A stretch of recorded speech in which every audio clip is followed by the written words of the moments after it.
Bum ba-dum ba-dum ba-dum ba-dum bum bum ba-dum ba-dum ba-dum ba-dum bum. Glad you could make it. Take you for a ride. How about I take you to the single side? To the single, to the single, single, to the single, to the single, single. Hello, my love.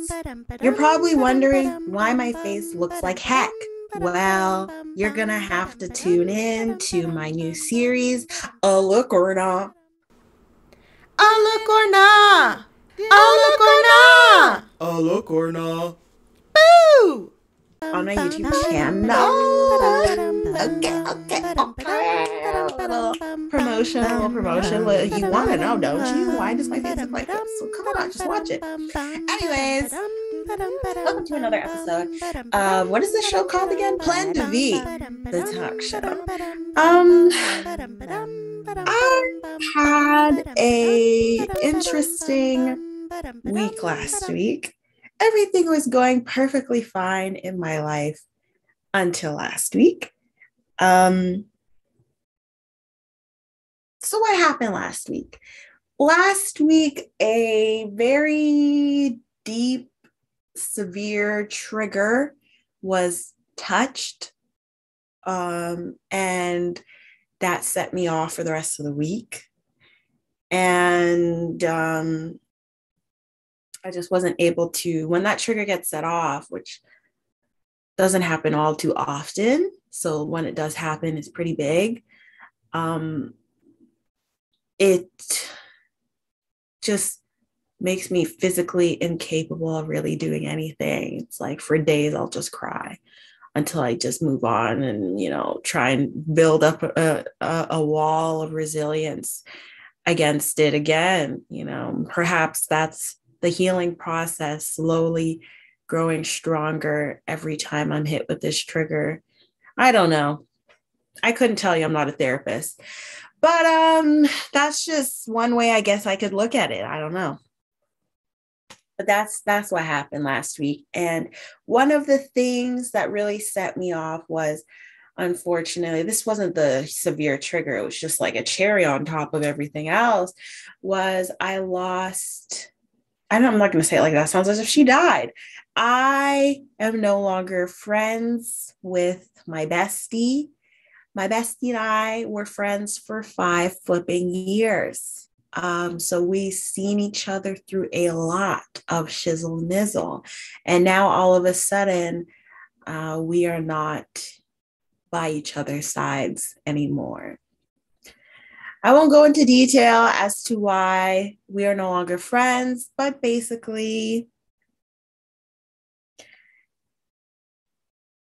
it just happened naturally, basically. So, yeah, it is what it is. And that really hurt me. I saw it coming. I knew it was going to come, but it still hurt anyways, because that was a very deep relationship. One of the deepest I've ever had with someone. And it was heartbreaking to lose that person. Not dead. She's not dead.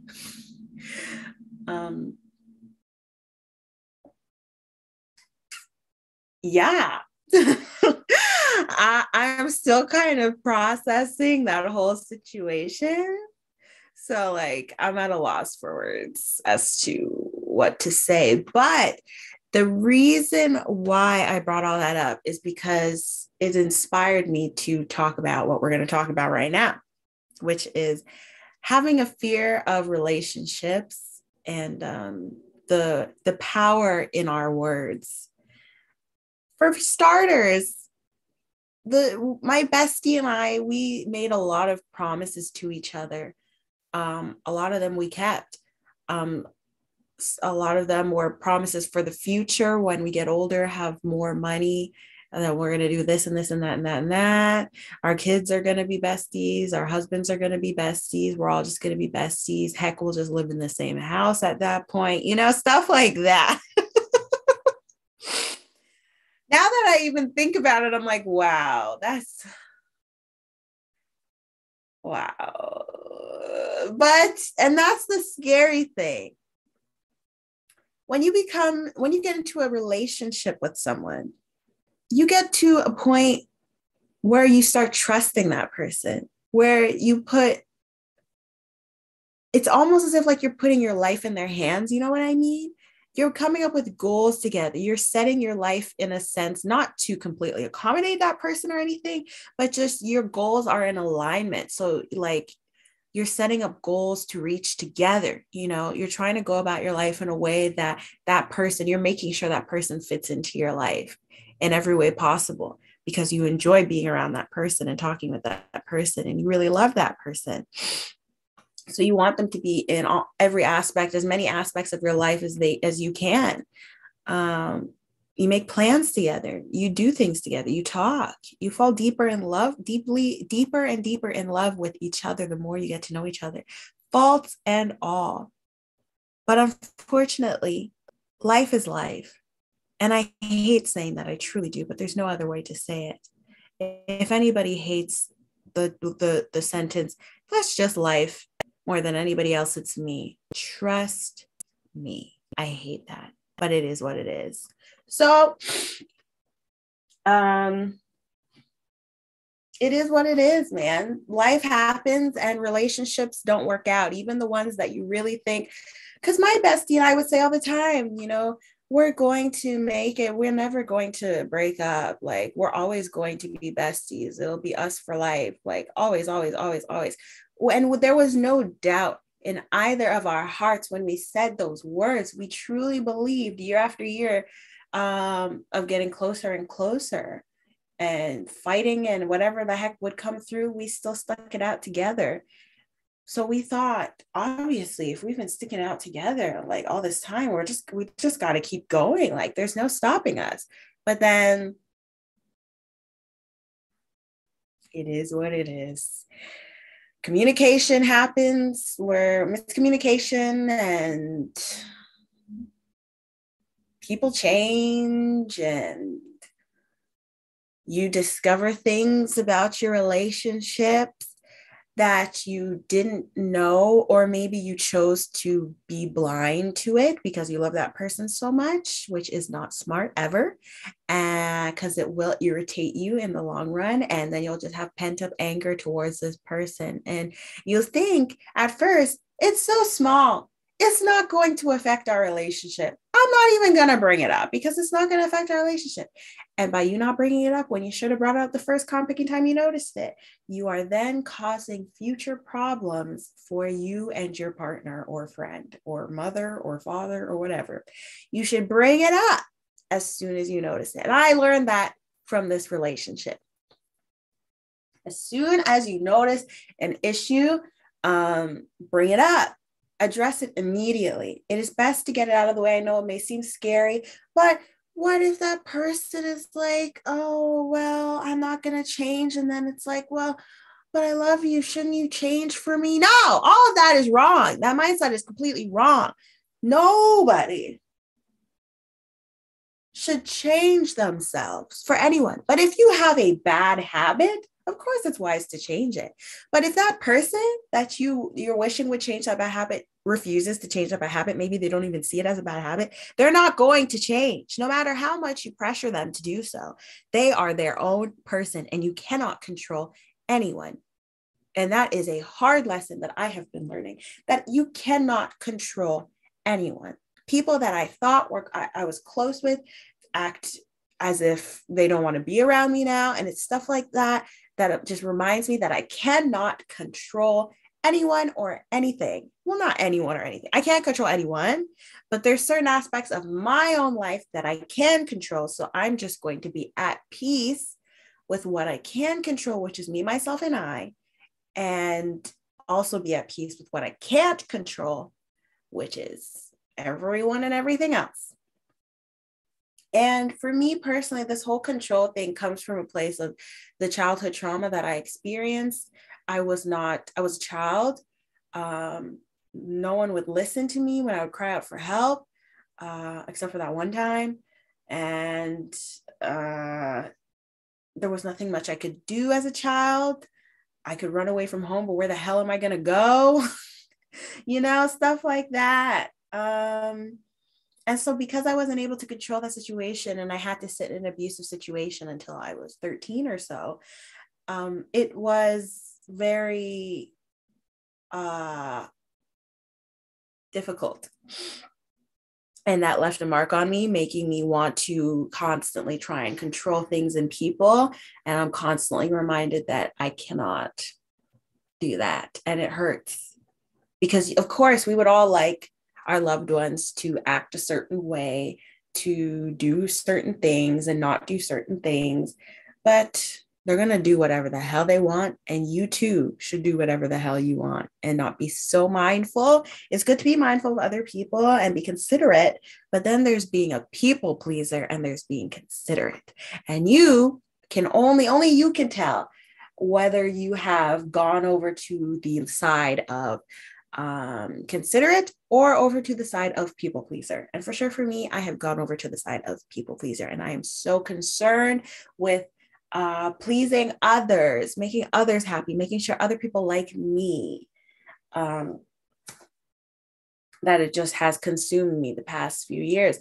So I am coming out of that, though. I am rewiring my brain through therapy and whatever other means I can, mindfulness, gratitude, and being at peace with what I can't control, to overcome this trauma that I have and this issue that I have.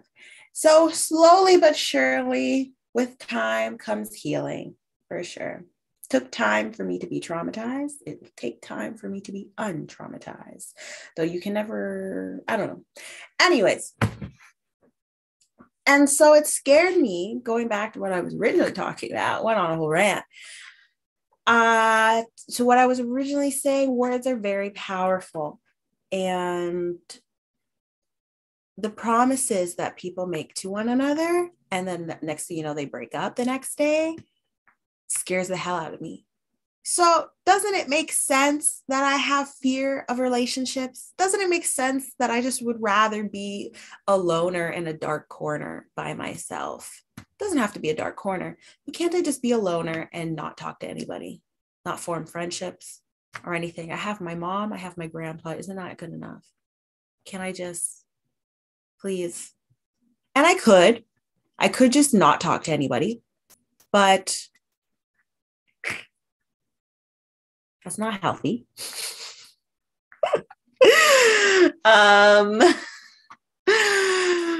That's not exactly healthy, but I don't know if it's necessarily a horrible thing either. I don't know. Nobody is an island. Nobody can survive on just their own, in that sense that we have to have at least one person in our corner, Doesn't have to be a partner, though. A friend, a family member, what's it called? A guardian, a therapist, whatever the case may be. We always need to have at least one person in our corner to help us keep going when we ourselves cannot pump ourselves up to do what we got to do, but not become codependent on that person. That's a whole nother subject. Anyways, I'm afraid to get into a relationship with someone. By that, I mean like friendships. And I learned something last night in my borderline personality disorder support group that I'm part of. No, I learned that I should just focus on my one good relationship that I have with my mother, and my other one was my grandpa. I should focus on making those relationships the best relationships I can ever have, instead of focusing on what I do not have or trying to forge new close friendships with others. Because I am drained of energy from trying, to be honest. I know I'm only 22, But that just invalidates people. Oh, you're only 22. What are you talking about? That's so invalidating. Just be like, I understand, and shut up. Just listen. Okay, thanks. I'm tired of trying. I have a new friendship with Chantel, who was my guest on my first episode. And so far that's going great. But I have this fear, and I've spoken with her. I've been transparent with her about my fear of our friendship and something going wrong. And I'm just sitting here waiting for something to go wrong, even though I keep telling myself not to be that way, not to think that way. But it's not that easy to just say, don't do it. And then all of a sudden everything is fine. It's an everyday choice that you need to make to choose not to give into your anxiety and depression, whatever else, but to be hopeful and present and grateful. And so I choose to be hopeful, present, and grateful every day. And I choose not to allow those anxious thoughts to get to me about us no longer being friends. And what am I going to do then? How am I going to survive? You know, all sorts of different stupid thoughts. And it's unnecessary. So I choose not to dwell on them. But I do have a fear of relationships now, because relationship after relationship after relationship after relationship has gone to shit. And it scares me. How else am I supposed to feel? So I'm trying my best to think in a positive way that, you know what? People come and go. People serve their purpose and then they leave.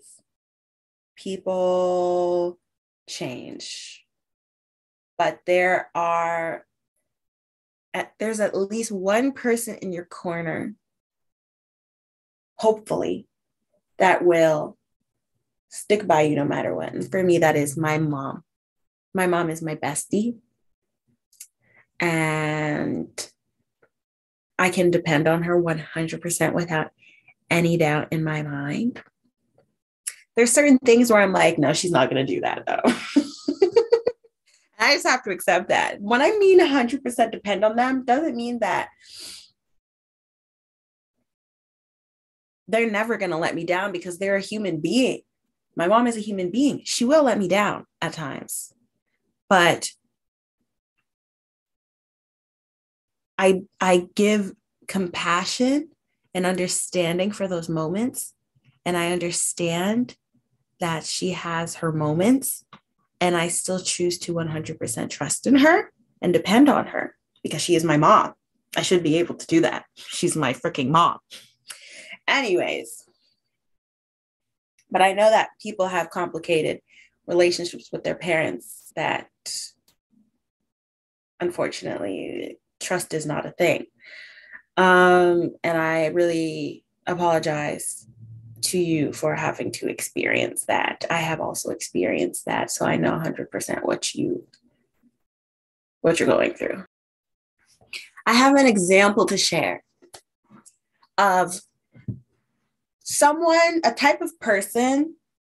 There's people out there who believe that I will say sweet nothings to my partner or whatever the heck in order to make them happy for the short term. And I'm not going to think about the long-term consequences when the truth comes out, and the truth will always come out. The truth will always come out. My mom dated someone who just was like that, and they would say all sorts of nonsense to her, and not even think about, if I say this to her right now, when she finds out the truth, we're going to have an argument. It's going to be a thing. Maybe I should just tell the truth right now. There are people, unfortunately, in the world who think this way, that think, and I know that there's a lot of people out there, a lot of people. I don't know about girls, like, because I have no experience with dating girls, but for guys, I can say that a lot of guys do this, unfortunately, and it's freaking irritating.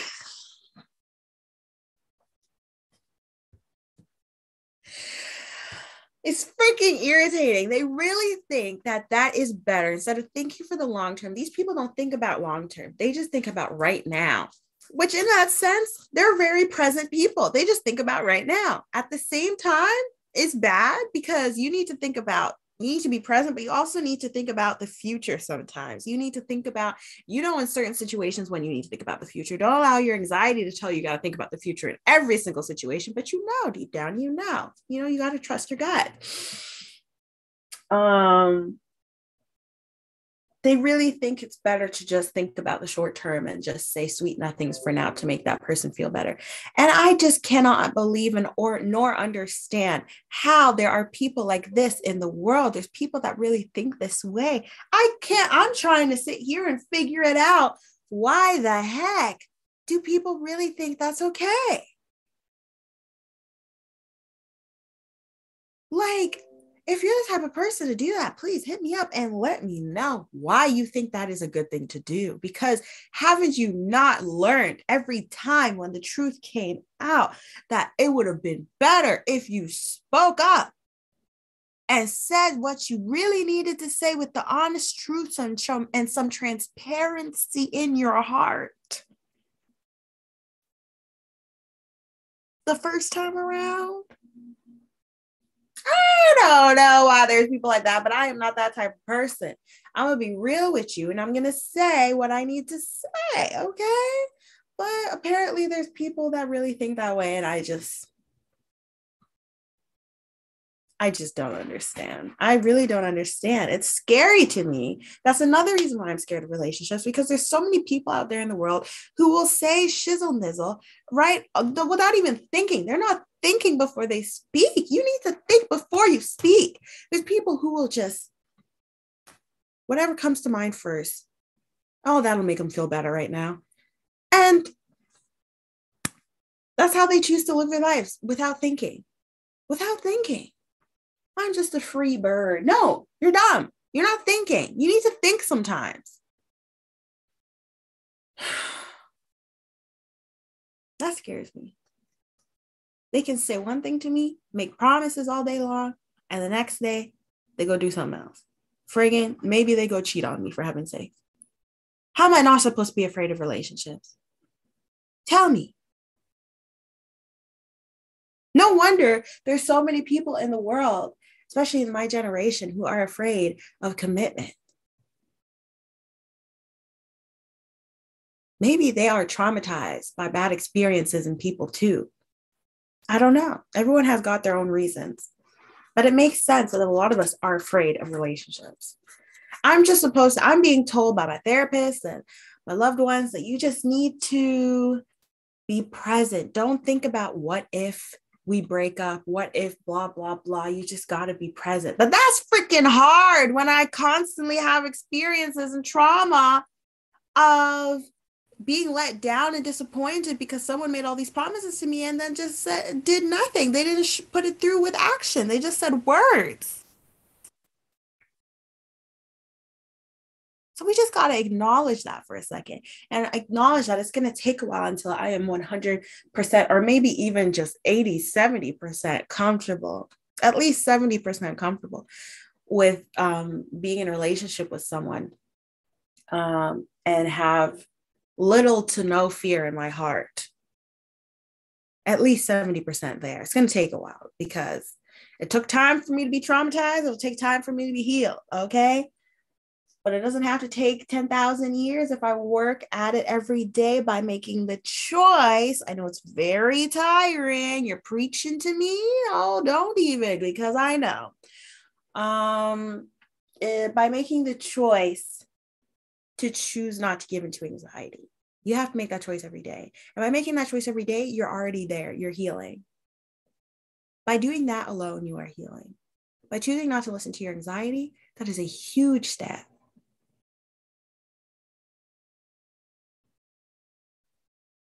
Huge. So give yourself a pat on the back for just choosing today not to be anxious. It doesn't mean that you won't get anxious at all. Sometimes you will let your guard down and give in to the anxiety. You're a human. Don't beat yourself up about it. I'm telling that to myself too. Just pick up wherever you got off the ground, pick yourself up, dust yourself off, and say, myself, it's okay. So, it's okay. You got to be hopeful that a relationship will come your way where you don't need to be worried about every little thing. You can 100% trust that person and be happily in love with that person without fear. We have to just be hopeful. Would you rather be hopeful or would you rather be depressed? Because being not hopeful, usually, for me at least personally, makes me just feel depressed. There's no hope. When you're not hopeful, you're depressed. You have negative thinking. That's just the truth. I don't know about you, but that is the case for me and for other people I know. You just give up. But you have so much life to live. Why are you giving up?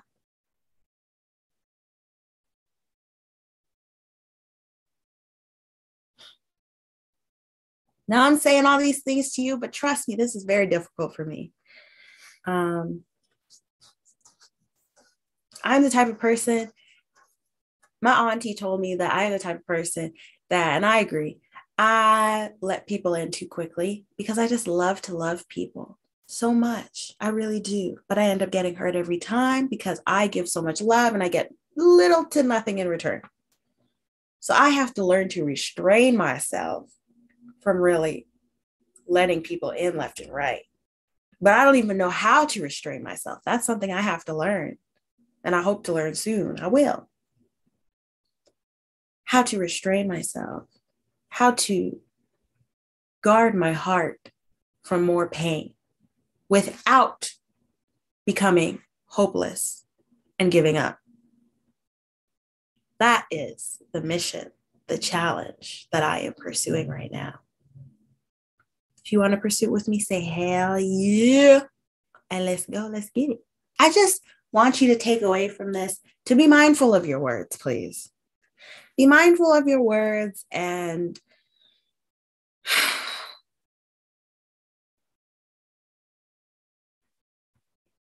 think before you speak. Think about not just the short term, but the long term. You don't have to do this every time you're having a conversation with someone. I don't want you to be anxious about that. I know you're about to be like, no, I got to think about every word I say before I speak. No. You know when you need to think before you speak. You know. Trust yourself. You know. Don't listen to your anxiety. Differentiate your anxiety from your conscience. Differentiate it. You can do it. It is very difficult, but you can do it. It is possible. Think before you speak. Open up your heart, but don't let everybody in, left and right, so easily. How? I'll get back to you on that when I have the answers myself. Peace, love, and namaste.